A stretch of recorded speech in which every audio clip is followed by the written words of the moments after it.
Hello and welcome to another booktube video from me, Lauren, from Lauren and the Books. We're doing the first proper sit down video in front of my new backdrop. Dave and I have recently moved. I'm gonna stop going on about this soon, but Dave and I have recently moved and I've done a video of me putting all my books onto this bookshelf. I'm really pleased with the way it looks actually. You can only see a little small little sample here, but it just looks really nice. I've done it in sort of like colours. I've got my cloth bound classics there. I've got a few pom-poms. Can I reach them? I'm no good at actual spatial awareness of what's behind me when I'm not looking. Pom-poms, little unicorn, all sorts is going on. Today's video is a book haul. I accumulated quite a few books whilst we were living elsewhere. We actually stayed with family until our new place was ready. So we got out of the old place and then into the new place 3 weeks after that. So we've been living at other people's houses. So I've still been getting books delivered to like David's parents, my parents. Lucky them, all the post for me. So I've got a few books to show you here. And I've also got 2 library books to show you. Now I don't normally include library books on book hauls, but these 2 I'm just so pumped and excited for. I just felt like I couldn't not. So the first one is a non-fiction book, and it is 101 Things You Need to Know About Suffragettes by Maggie Andrews and Janice Lomas in these like suffragette colours. Love them. Now I read A History of Women in 100 Objects by these very same women, Maggie Andrews and Janice Lomas. Really loved it. I gave it 4 stars. I think on reflection it might be a 4.5. It really was educational and a really enjoyable book. And I saw that they had another book coming out and I thought, oh, I'm gonna get that out from the library. And this is just purely to do with suffrage and suffragettes, which I do think will be very interesting, because I didn't do history when I was at school. From the age of, how old is year 9, David? 11, 12? 12. So from the age of 12, when I went to school, you had to pick between history or geography, and I picked geography. But up until that point, literally all the history that I ever did was to do with the Industrial Revolution. Didn't touch upon women at all then, or kings and queens. And I don't remember ever really learning about women apart from Henry VIII, 6 wives. Divorced, died, divorced, 6 wives. It went in, guys. So yeah, this will be very interesting, and I'm looking forward to reading that. So that's the first one. And then the next one I blame entirely upon Jean, from Jean's Bookish Thoughts. This is The Diviners by Libba Bray. Now, Jean has been talking about Libba Bray and how wonderful she is, and I've been trying to get my hands on her other... Oh, David's watching videos on his phone. I've been trying to get my hands on her other book series, which I begin starts with A Great and Terrible Beauty. Now, I don't know why, and this isn't always a rule that I apply to myself, but if I'm getting into a series, I'll hold this down because it's quite heavy. If I'm ever getting into a series, I always feel like I don't want to buy it until I know that I definitely like it, because it's quite a big investment, isn't it? So I thought, well, I'll try it out. I'll try some Libba Bray out at the library, and then if I do like it, then I can read more. So this one is The Diviners. This is set in 1920s New York. And you follow a young girl, Evie, who has recently moved there, and she's living with her uncle Will, who is sort of interested, I believe she uses the word obsessed actually, obsessed with the occult, so witches and things like that. Unhealthy obsession with the occult. Now Evie's got a supernatural secret, which she then has to use in order to solve a murder. So yeah, I feel like this is gonna be really exciting. It's YA, it sounds like I'm gonna really like it. I'm really hoping I do. I've got really high hopes for this, so yeah. So I think I might probably be starting these 2 quite soon, so that's exciting. So those are the 2 books that I got. I'm gonna put that there, from the library. I'm actually in a good setup. Normally I've got like piles of books like falling onto me. The next few are ones that I've got, and then I've got that are out at the moment, and then I've got 4 that are coming out for the rest of the year, which I am excited about. So the first one is Hunger by Roxane Gay. This is a memoir of Roxane Gay. I feel like she explains it perfectly well herself. From the first, this is chapter 1, it's just 2 lines. It says, everybody has a story and a history. Here I offer mine with a memoir of my body and my hunger. So that's basically what it's about. I've heard it's got some really hard hitting stuff in there. Now, the lovely ladies at the Reading Women podcast were kind enough to send me this as a thank you for appearing on their podcast. I was on their podcast this month, July.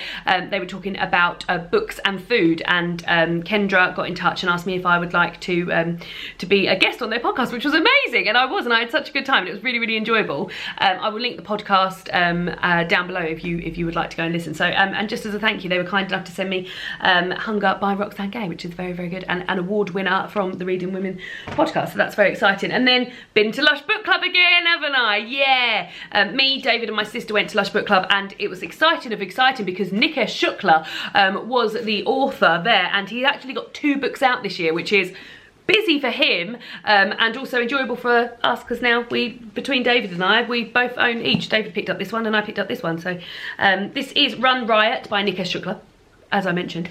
This is a YA book about two twins, so a set of twins, and it's told over 24 hours, which I feel like is a really good, like, punchy, really quick way to get a story in, and it's set in a tower block, and the boy twin oversees something that he shouldn't, and sees that there's a bit of corruption going on in the area that he lives. It's all about sort of gentrification and things like that. So yeah, I feel like it's a very, very hard-hitting topic for a YA book, and I'm really looking forward to seeing how Nikesh has dealt with that, and the fact that it's done in 24 hours, I feel like it's going to be a really quick read, because you're going to want to keep it going. So yeah, very, very good. It was really interesting to hear him talk, really amazingly interesting.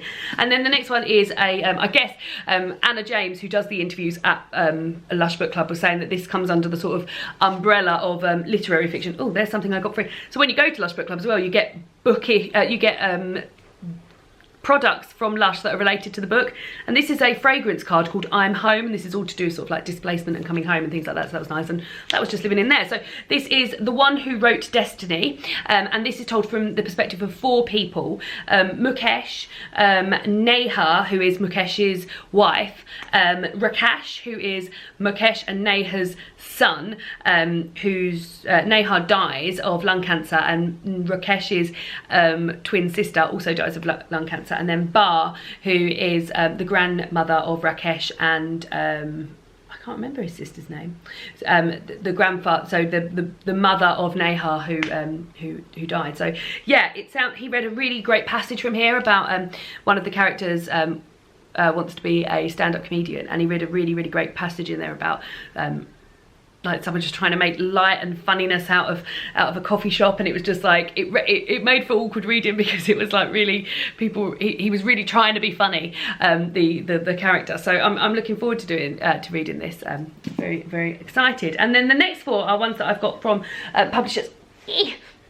And these are ones that are out for the rest of the year. So the first one I've got is one that's out on the 20th of August, and this is The Future Popes of Ireland by Dara Martin. Now, I saw Simon mention this on his channel, and I just thought, I've got to have that. I've got to read that before it comes out, because I really do love books that are set in Ireland. And this just sounds like it's really like funny, and it's got some amazing characters in it. It begins in 1979 when Bridget Doyle decides that she wants one of her children to be the first Irish Pope.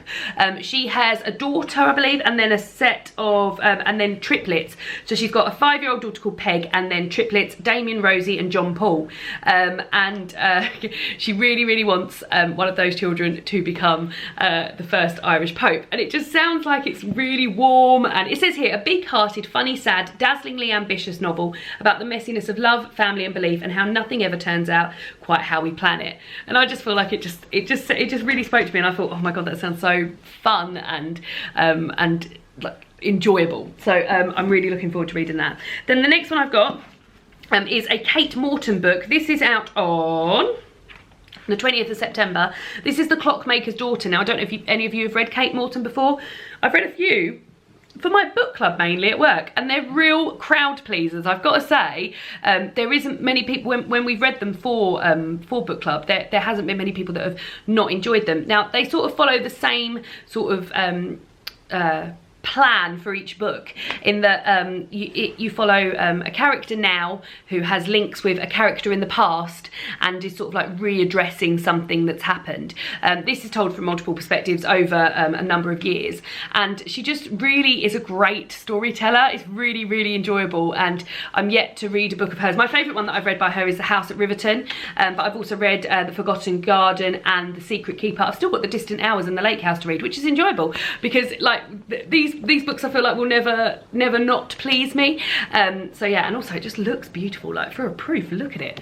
Look at all those lovely flowers, and then the back here it says, "My real name no one remembers. The truth about that summer no one else knew." So yeah, so it's a bit of sort of historical fiction, and yeah, just enjoyment. And then I've got the next 2 books are out in October, both of which I am excited about, one of which I'm a bit nervous about now, but the first one that I'm really excited about is A Keeper, and this proof is absolutely beautiful. This is Graham Norton's second novel. I listened to the audiobook of Holding, his first novel, which was out in 2016. I believe in 2016 I listened to it, and Graham Norton himself, who, for those who don't know, he's a fantastic chat show host and entertainer in the UK, and I'm very fond of him. I think he's a really great chat show host. He really gets great results out of his guests, and he also does a radio show, and I just really like him. He's also in Father Ted, which is one of my favourite sitcoms ever. And he's Irish, and as I've already mentioned in this video, I really enjoy books that are set in Ireland, and he wrote a sort of cosy crime thriller a few years ago called Holding, which I really enjoyed. Now this is A Keeper, and this is again set in Ireland, and it's about a woman, Elizabeth Keane, who returns to Ireland after her mother's death, and she doesn't really feel like she's got much left in Ireland, so for her to go back there, she's not thrilled about it. It says here, the house of her childhood is stuffed full of useless things, her mother's presence already fading, and perhaps had she not found a small stash of letters, the truth would never have come to light. 40 years earlier, a young woman stumbles from a remote stone house, the night quiet but for the tireless wind that circles her as she hurries further into the darkness, away from the cliffs and sea. She has no sense of where she is going, only that she must keep on. So yeah, it just says it, and it also, a great quote that they put on the back here is, a twisted tale of secrets and ill-fated loves that once again demonstrates Graham Norton's understanding of human nature and all its darkest flaws. And I really do feel like Graham Norton, I mean, I'm going on about how much I love him here, but I really do feel like he has a great understanding of people, because of the way I've seen him interview people, and listen to him interview people on the radio and the television. I think he's a great person, and I'm really looking forward to reading this. I really hope I enjoy it as much as I did Holding. It will be interesting to read it after I listen to the audiobook, but Graham does a brilliant job of narrating the audiobook of Holding if you're looking for another cozy when it's so bloody hot, sort of crime, just enjoyment fest. And then the last one I've got, which is out on the 2nd of October, and that is Melmoth by Sarah Perry. Now Sarah Perry wrote one of my favourite books from last year, The Essex Serpent. Bloody love that book. I read that in January last year, so it's been like 18 months since I read that. Really enjoyed it. And her just description of environments and scenery and just is amazing. That's before I even go into how good her characters are and how enjoyable her plots are and things like this. But this is really exciting. So I knew she had a new book coming out, and I didn't know what it was about, and I was just keen to get my hands on it. And they sent me this letter to go with it, which just unnerved me, let me tell you. So it says here, Dear Lauren, although the sun is beating down, we feel a chill wind begin to blow. Don't be fooled, Melmoth is coming. Please find enclosed exclusive reading material. Be warned, we can't guarantee you'll make it to the last page. Oh, P.S. Don't turn off the lights. So I was like, bloody hell, it's going to be scary, and I didn't realise it was going to be scary.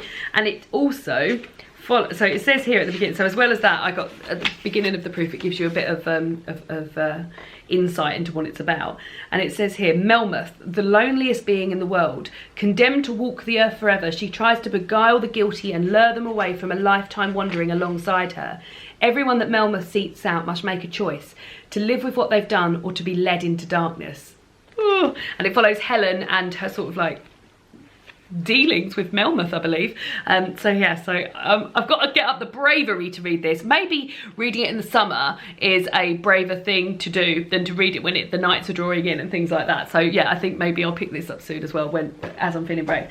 So yeah, those are the books that I have so far got my hands on in the month of July. I hope you're all having a lovely July. Let me know if you've read any of these books or if you're looking forward to any of these books, and I will see you all again soon for another booktube video.